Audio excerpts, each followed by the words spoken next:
Malibu, summer 1975.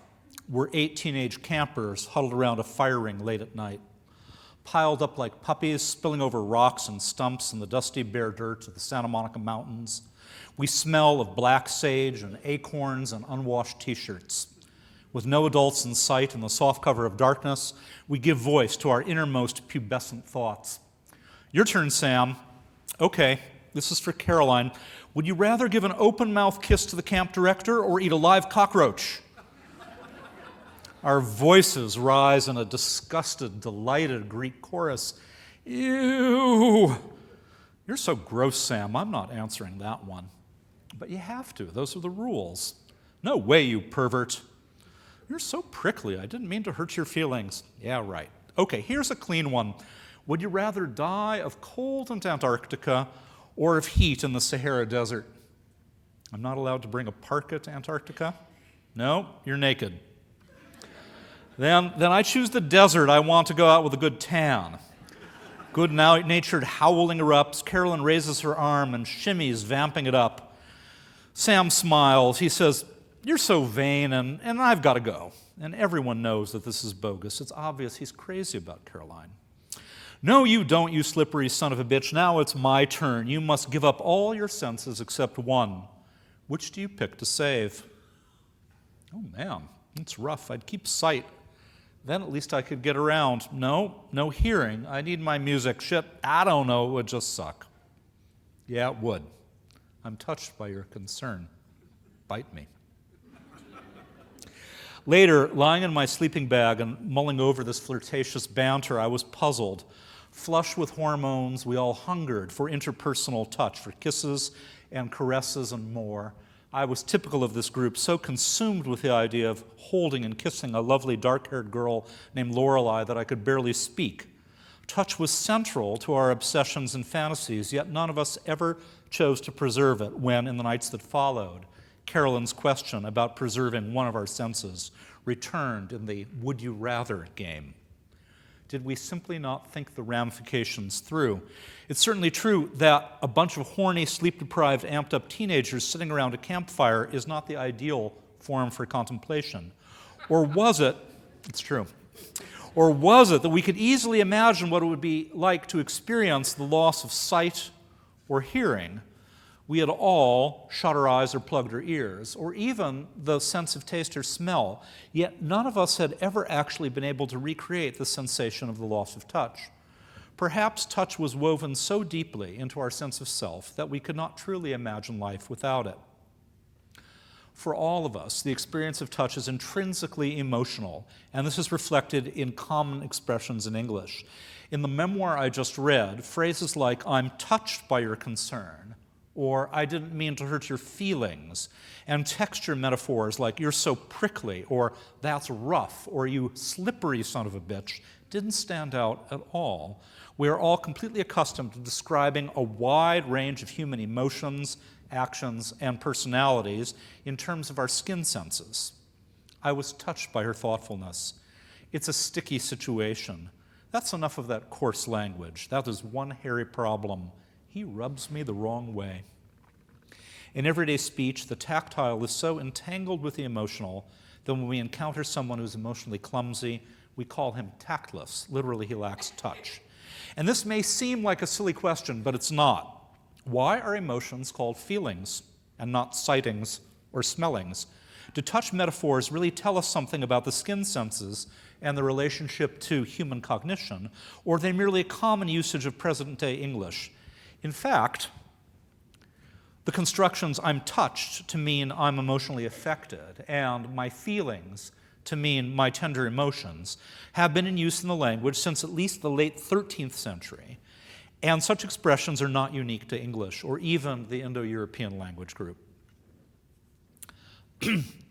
People who are blind or deaf from birth will for the most part develop normal bodies and brains and can live rich and fruitful lives, but deprive a newborn of loving touch has occurred in grossly understaffed Romanian orphanages in the 1980s and 90s, and a disaster unfolds. Growth is slowed, compulsive, rocking and other self-soothing behaviors emerge, and if not rectified, emergent disorders of mood, cognition, and self-control can persist through adulthood. Fortunately, even a rather minor intervention, an hour per day of touch and limb manipulation from a caregiver, can reverse this terrible course if applied early in life. Touch is not optional for human development. We have the longest childhoods of any animal. There is no other creature whose 5-year-old offspring cannot live independently. If our long childhoods are not filled with touch, particularly loving interpersonal touch, the consequences are dramatic. The critical role of touch in early development has not always been appreciated.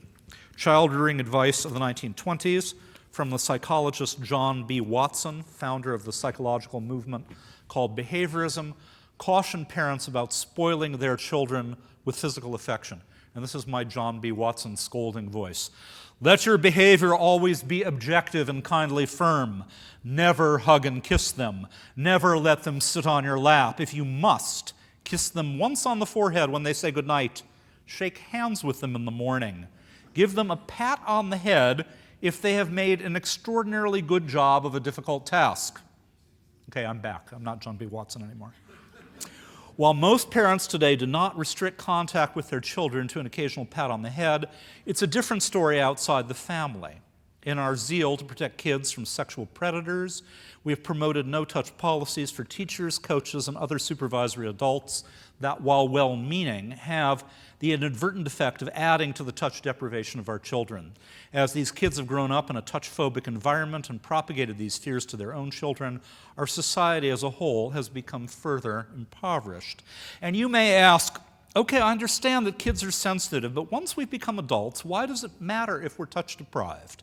This touchy-feely stuff is for hippies and time wasters. I see your ponytail. Go back to Berkeley. Just squirt out another glob of hand sanitizer with that deeply satisfying blorp sound and get back to work.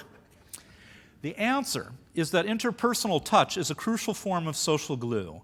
It can bind sexual partners into lasting couples. It reinforces bonds between parents and their children and between siblings.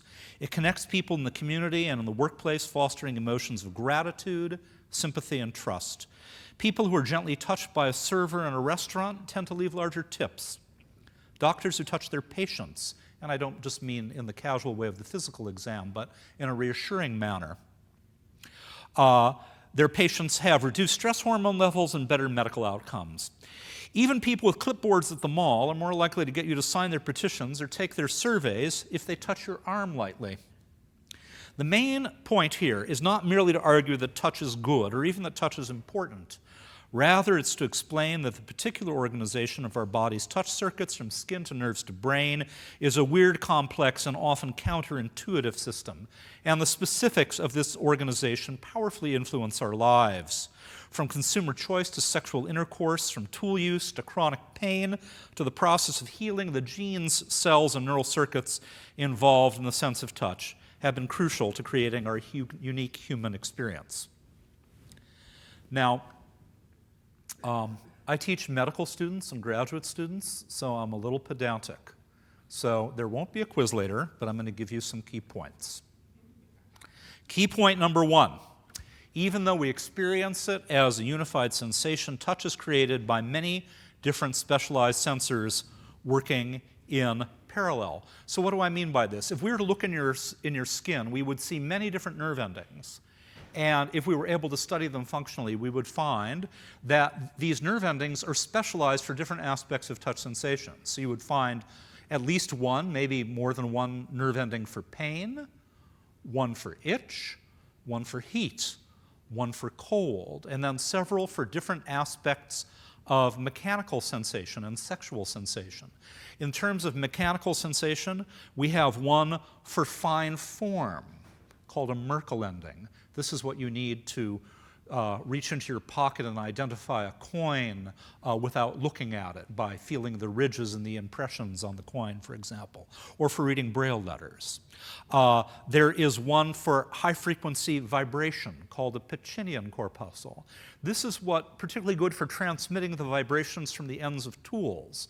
So, for example, when you're in your garden and you have a shovel in your hand and you put your shovel into a pile of material, you can tell when you are putting the shovel into, say, soft earth versus sand versus hard earth with clods and rocks in it. And the reason that you can do that is because these vibrations are transmitted through the tool to the Pacinian corpuscles in your fingers. This is what you use, for example, when you are driving a car and you have a sense of road feel, right? You have a sense of how slick the surface is, if your tires are slipping, for example, or if you have good grip. This is actually because road sensations are transmitted through the wheels and the linkage and the steering column to the Pacinian corpuscles in your fingers. You also have another ending that's specific for skin stretching and another one that's there for what we call microslip. So for example, let's say you go to pick up a coffee cup, or even better, a paper cup filled with coffee, right? And you grab it and you don't think about it. It's automatic. You don't have to think about the amount of force you use. But here's what happens if we break it down millisecond by millisecond. You grasp the cup with a certain amount of force. When you go to pick up the cup, there are tiny microscopic slips between the cup and your fingertips that are sensed by a specialized ending from microslip called a Meissner ending. These sensations go to your spinal cord. Your spinal cord, without even involving your brain at all, sends a reflex signal back to the muscles in your hands to make that grip a little tighter. And then that reflex is repeated until that cup just stops to slip between your fingers. Because keep in mind, it sounds trivial, but to get a robot to like grab a paper cup full of coffee and not either have it slip out of the robotic hand or crush it to bits is actually a huge, difficult engineering problem, but we do it without thinking. And the reason we do it depends upon these microslip Meissner sensors. Variations in touch come not just from the density of sensors, but also from the type. So different parts of your body have different sensitivity to different kinds of touch information. So for example, we can read Braille with our fingertips. Our fingertips are very good. They have lots of Merkle endings. They're very good at sensing fine form.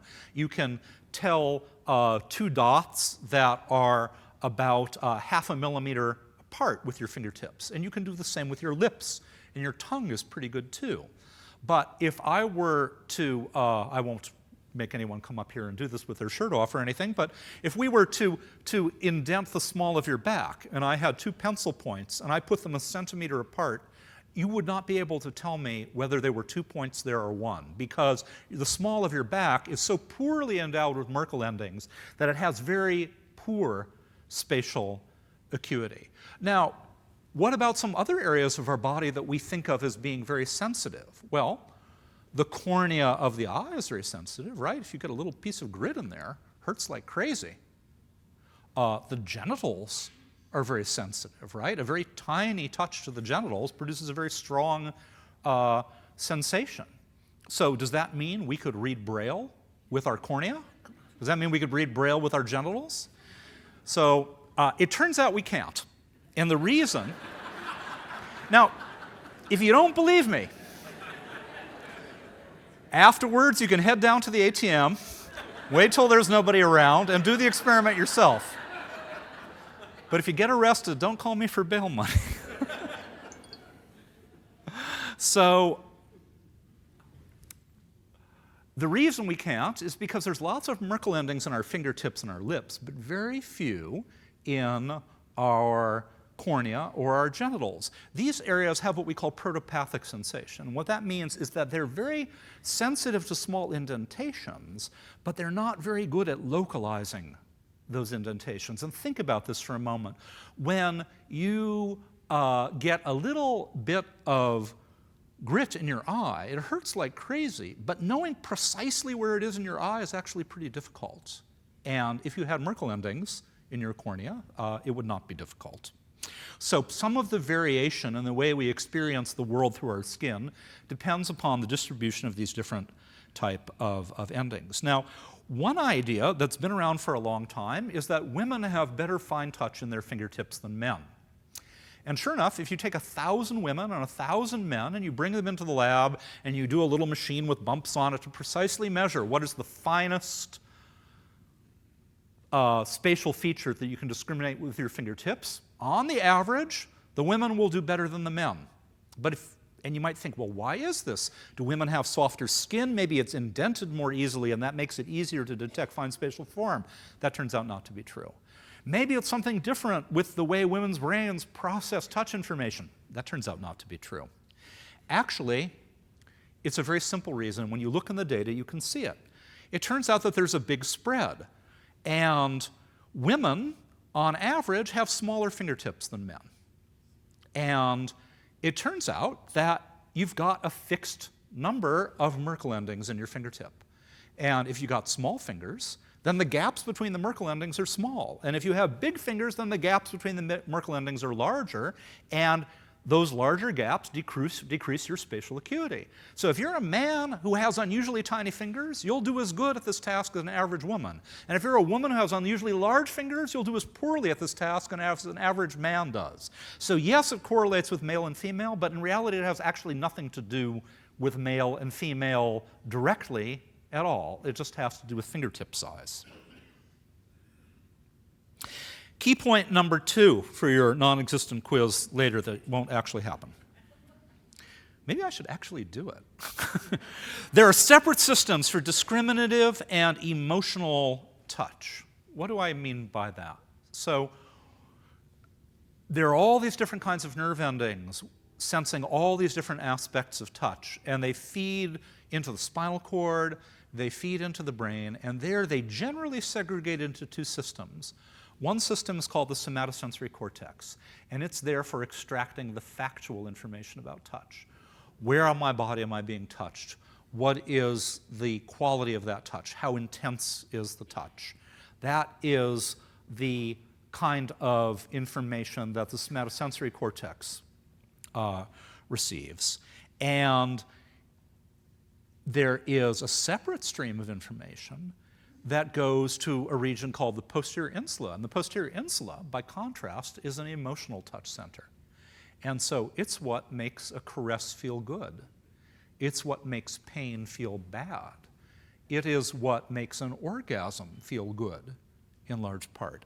And we think of these when we experience touch, the emotional and the pure discriminative are blended together at the same time. We cannot separate them in our experience at all. There is no pure sensation. By the time you have any sensation, whether it's touch or anything else, it has already been blended with emotion. And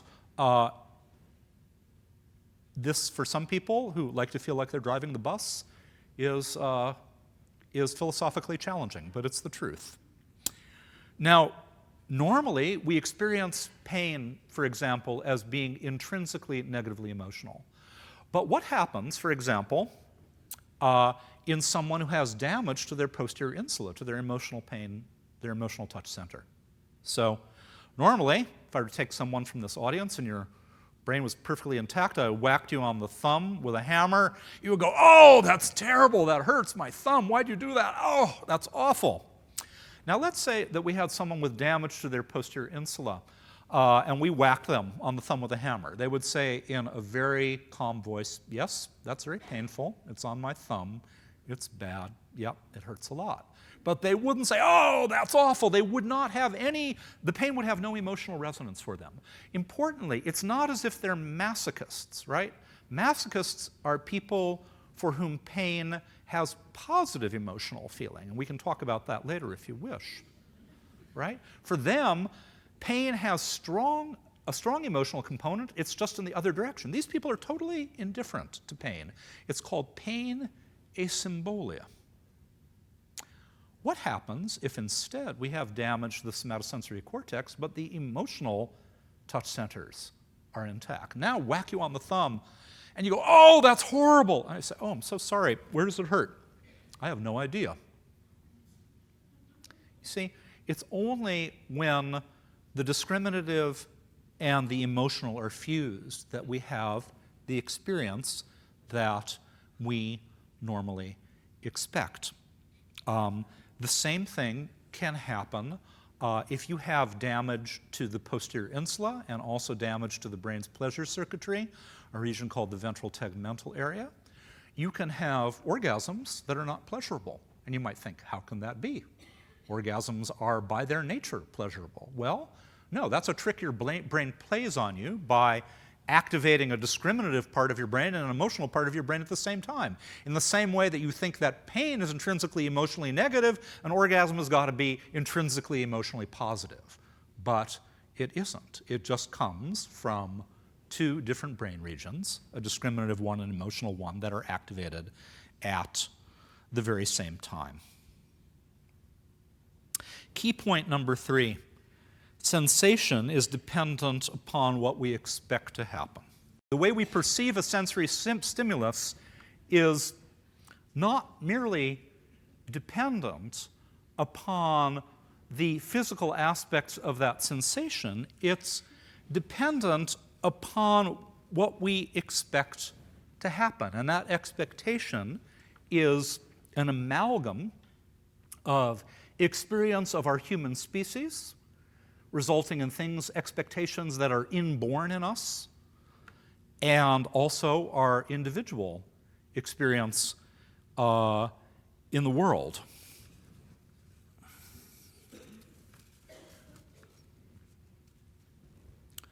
So, let me give you another illustration of this. It's from one of my very favorite cartoons. There's a man and a woman.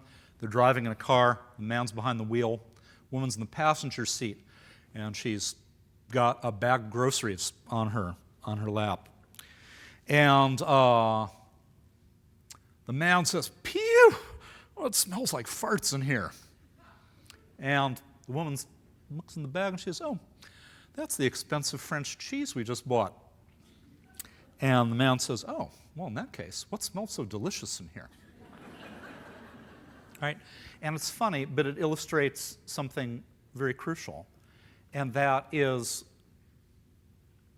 our expectation and our context have enormous influence over the way we perceive things. To get us back to the realm of touch and away from cheese, imagine this. Imagine you are with your sweetheart, and your sweetheart caresses your arm in a very connected, loving time. It feels really good. It's really nice. And now imagine the very same caress delivered to this exact same place on your arm, the same force, the same speed, the same everything. Everything about the touch is the same, but now it's happening in the middle of an argument that you've had. It's not as if these two things feel the same, but then you think about them differently subsequently. The perception is different from the very first moment that you're aware of it. So how does this happen? It happens because higher brain regions with names like the parietotemporal junction and the orbitofrontal cortex, they send messages to the primary somatosensory cortex, the region of the brain that's involved in discriminative touch, and they modify those sensations. And they also send messages to the brain's emotional touch center in the posterior insula to modify those sensations. And this is the way that context and expectation are manifest in our touch experience. So we've done a little smut here, so let's talk about sexual touch a little bit, because this is actually a part where it's really embarrassing to be a biologist, not because sex is embarrassing, because it isn't. It's deeply human. What's embarrassing is how little we know. So you would think, well, sexual touch is something that motivates an enormous amount of human behavior. And we make all kinds of laws, and we have religious ideas about it, and all kinds of rules and social ideas about it, and people fall in love and they get divorced and they go here and they there and they do this and they that, all about sexual touch. So you would think that we would know how it happens. You would think that if you got a bit of skin from the genitals, there'd be something you could look at and say, aha, well, that must be how sexual touch happens. Now, let's back off and talk about this a little bit, right? You can have an orgasm just through thinking. You don't need touch at all. And you can have an orgasm triggered by touch anywhere on your body. Nonetheless, there's something special about the genitals. The most reliable way to produce orgasm in a man is to stimulate the glands of the penis. The most reliable way to produce an orgasm in a woman is to stimulate the external portion of the clitoris. So what's special about those bits of skin? If we slice them up and look at them under a microscope, what do you see? And the answer is, we see something there, but it's not entirely clear that it answers the question. So there is a special nerve ending. It's a little curly guy. And it has a wonderful name. It's called a mucocutaneous end organ. It's even better in German. Genitalnervenkorpuskeln. And there's a reason to, so there's lots of these things in the external clitoris. There's lots of these things in the glands of the penis. Furthermore, in the glands of the penis, they are present at highest density in the corona of the penis, which is the ridge of the glans penis, and also in the frenulum, which is a little bit of elastic tissue on the underside of the glands of the penis, which are precisely those areas that most men find to produce the strongest sexual sensation. So it's a reasonable guess that these mucocutaneous end organs have something to do with sexual sensation. Nonetheless, we don't actually know, because we don't have a way of activating them without activating other nerve endings. We don't have a way of turning them off without turning off other nerve endings. So we still don't know the basis of sexual sensation. If you go look in the brain, there's a map of the body's surface in this primary somatosensory cortex. And it's a map that is magnified in funny ways. So like, for example, the lips and the fingers are really big because we have lots of fine sense sensation there, and the small of the back is really small. And the genitals are just kind of like average. They're not particularly big in this, probably because they have few Merkel endings. And so you go, okay, but maybe if you look in that part of the brain, you could see something that was special about the part of the brain that gets signals from the genitals. And the answer is no, it just kind of looks like the same, doesn't look that different from the part of the brain that gets the signals from the foot or the chin or anywhere else, really. So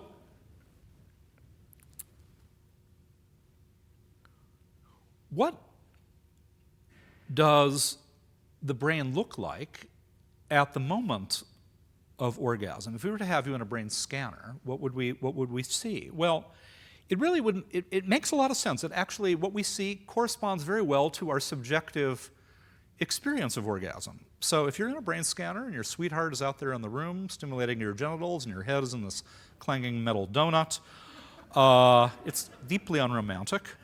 There's an IV in your arm, there's a probe in your tuchus, it's just not good.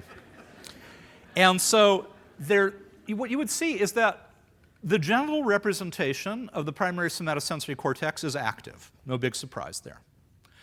The emotional touch center is active. No surprise there. The brain's pleasure circuitry, the nucleus accumbens and the ventral tegmental area that use dopamine are active. Again, no surprise there. There are also areas that are turned down, though. You have a part of your brain called the amygdala, that is your sort of vigilance and fear circuit. That's turned way down at that moment. And then the areas of your brain that are involved in logical thought, future planning, the consequences of your actions, the frontal cortex, they're turned way, way, way, way down at that moment.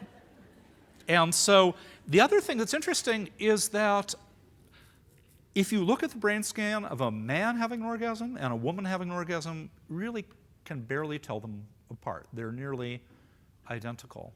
And if you have men and women write down descriptions of their orgasms, and then before you have people read them, you have editors take out like the giveaway words like vagina or penis or clitoris or something like that, and then you have people read them, and it doesn't matter, they can be doctors or sex therapists or just people off the street.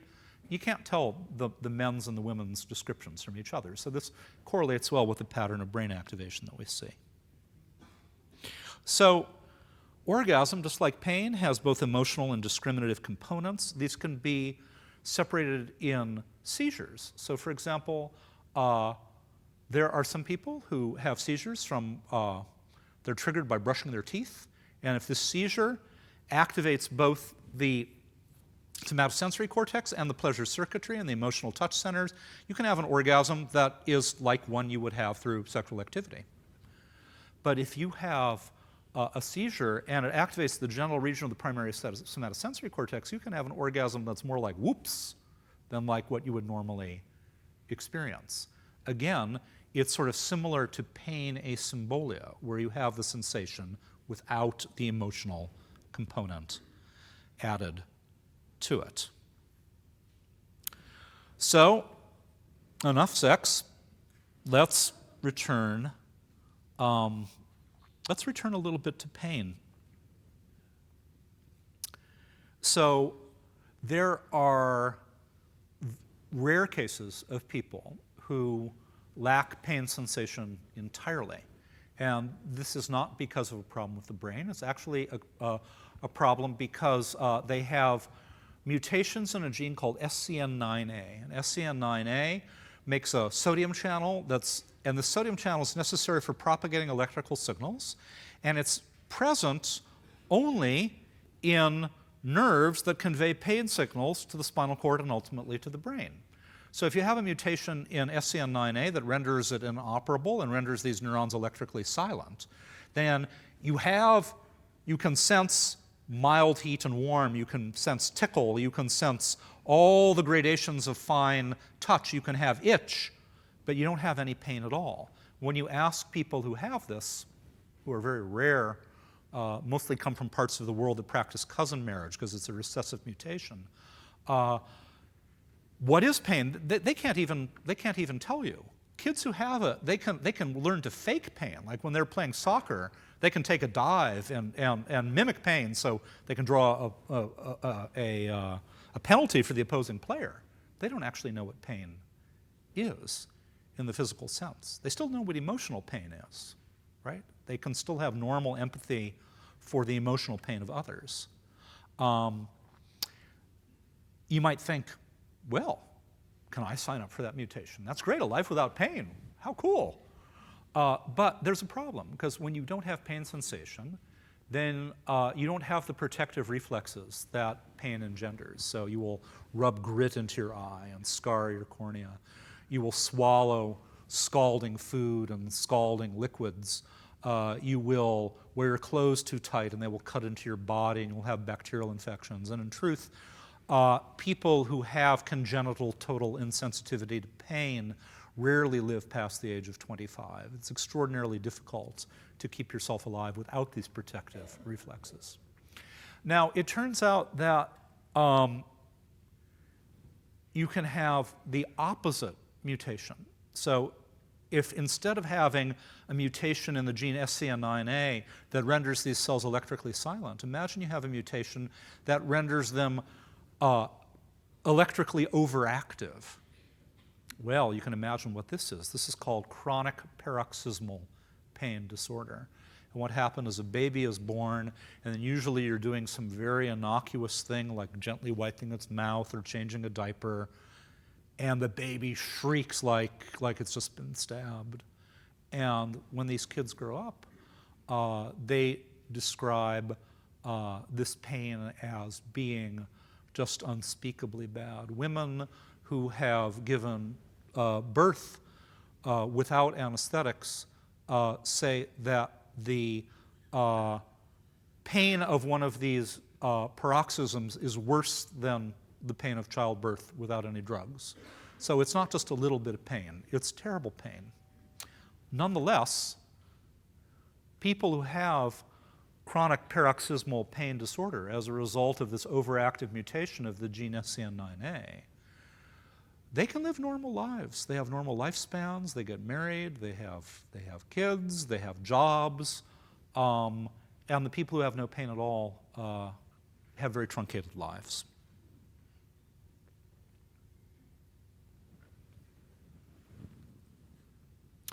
Key point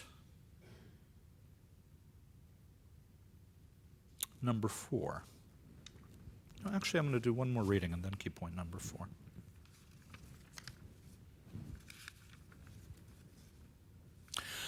On April 13, 2003, Private Dwayne Turner, a U.S. Army combat medic, was with a small unit that came under attack as they were unloading supplies in a makeshift operations center about 30 miles south of Baghdad. Recounting that day in an interview many months later, Turner recalled, "An enemy guy lugged a grenade over one of the walls, and me and some other guys were right in the middle of the blast. I ran to the front of the vehicle and I saw some of the wounded, and I kind of sat back and assessed the situation because there were still rounds going around. And I was like, well, there's guys going down, and I'm not just going to leave them there. I got to doing my thing, so I started going to work. I know these guys. I know them back home. We eat with these guys. We sleep with these guys. And you don't want nobody to die on your watch. They're pretty much your brothers. You're going to war with your family. I know if my real-life brother was out there, I'd go and save him." Turner had taken shrapnel from the grenade blast in his right leg, thigh, and abdomen, but it didn't slow him down very much. He dashed out from cover repeatedly to retrieve his fallen comrades and pull them to safety. And in the course of doing so, was shot twice, one bullet hitting his left leg and another breaking a bone in his right arm. He barely noticed that he'd been shot.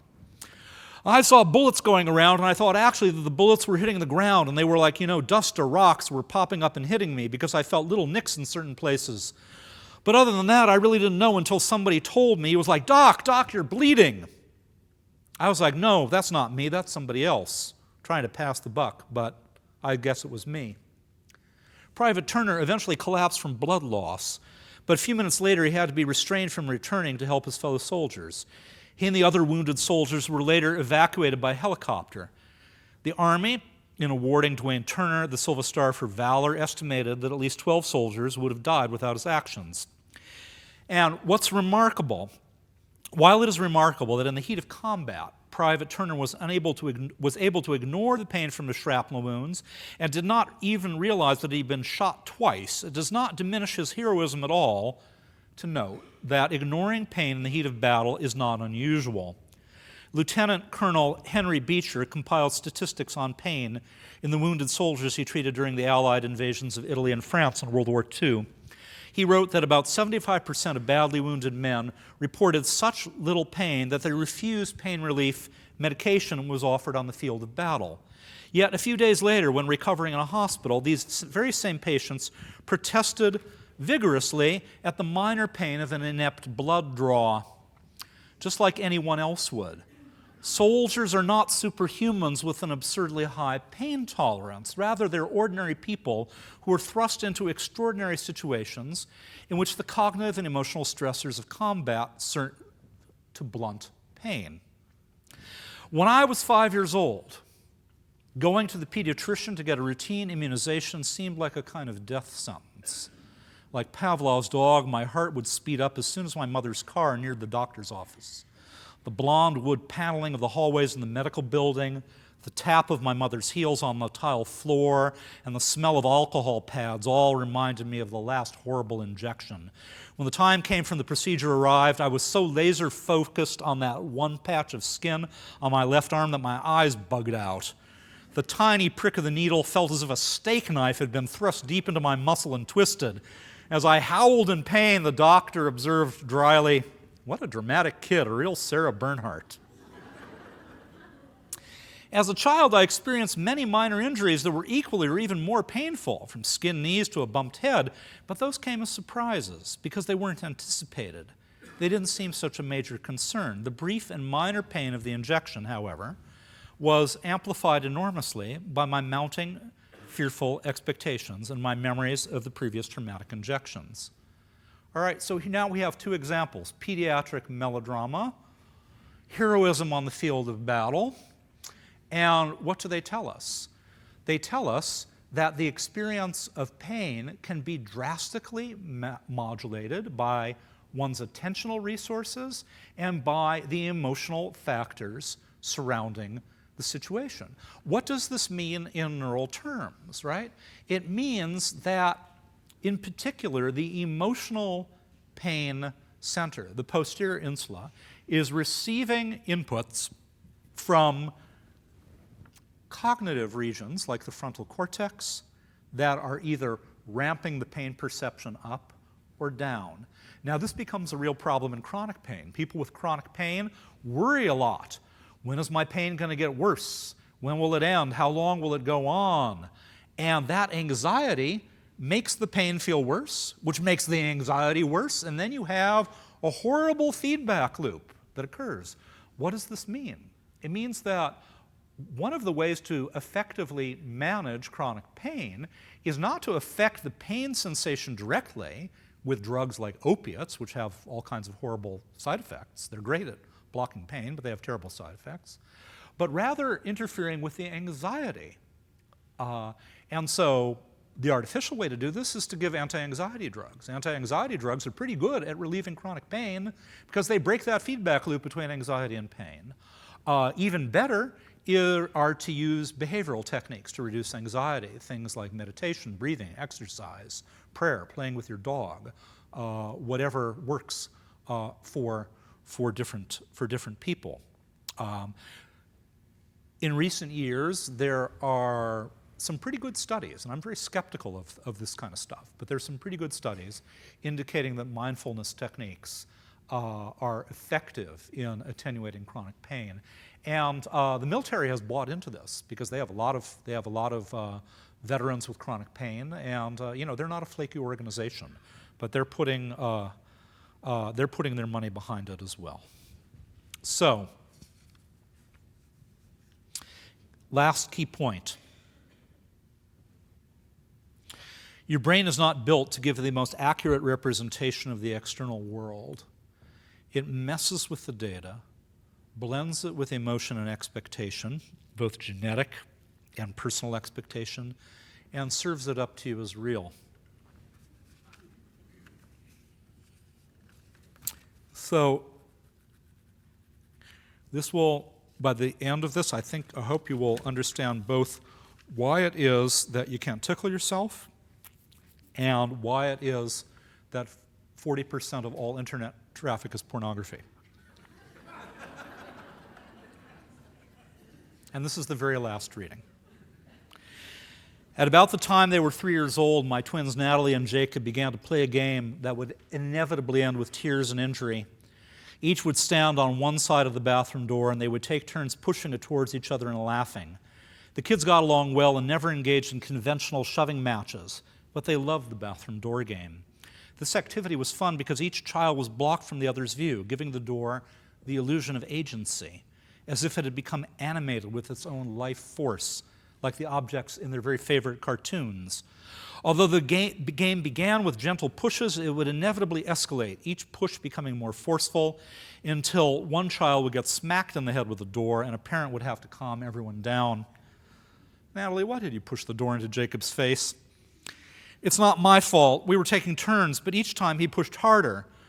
So then I would push back the way he did. No, Natalie, Jacob would interject. You're the one who pushed harder, not me. No way, it was you. Kids, I told them, I don't want you playing the bathroom door game. Someone always gets hurt. Okay, Daddy, they would say in unison, their promise almost instantly beginning to fade from their minds. While there are social factors involved in this escalating force situation, the central explanation for their phenomenon actually comes from the neurobiology of touch processing. We are wired to pay less attention to touch signals that result from our own movements as compared to those that originate in the outside world. For example, when we walk down the street, we barely notice the sensations of our clothing moving against our skin. However, if we experienced those identical sensations while we were standing still, they would be very conspicuous and would demand our immediate attention. Who or what is rubbing up against us? This makes sense.